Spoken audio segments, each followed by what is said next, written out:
Assalomu alaykum jigarlar. O'zbekistonda Cherry avtosalonlarining ustidan yaxshi tekshiruv olib borish kerak. Hammasi mashinik. Shu sababdan men sizlarga bir oddiy Cherry Pro 2 ni narxini sizlarga aytib beraman. Cherry Pro 2 ni agar O'zbekistonda siz olmoqchi bo'lsangiz, narxga sizga beradi 174 million deb aytyapti. Рассрочка desa deyapti.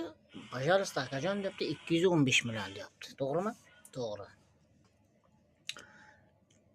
Oyiga deyapti 1 million 600 dan to'lab yashayverasiz deyapti. Kayf qilib 5 yilga beramiz deyapti. 60% ni to'lasangiz. Endi bu degani 60% 215 milliondan 60% bu pashta 120 million pul bo'ladi. Kimdir hisoblab olsa kalkulyatorda tushunib oladi. Sizni qarzingiz moshindan qolgani bo'lsa 174 milliondan aytsangiz 120 millionni qolsa sizda 54 million qarzingiz qoladi. Shu 54 million ustiga bular 45 millionni mindirib 96 millionmi 97 million qilib oladi. Plus minus uncha hisoblagan odam tushunib oladi. Рассрочка deyapti.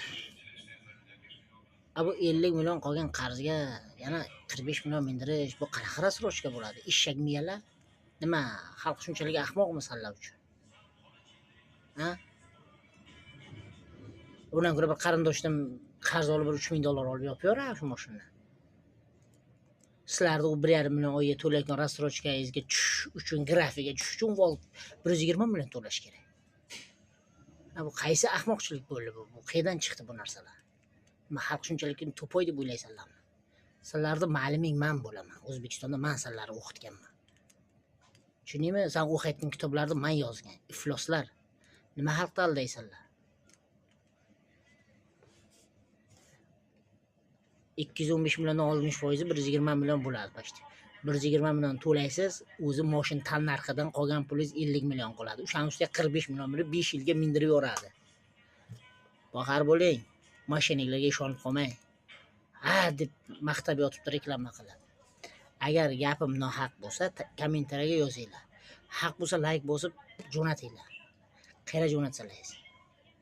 Ey blogerchalar, aka bunaqasi bo'lmagan deb maqtab xalqni o'zi chuqurga talab bo'llaring, tizagacha ko'm bo'llaring, endi belgacha qoladi loyga ko'mishlaring. Eshak miyalar o'ylab gapiringlar bundan keyin.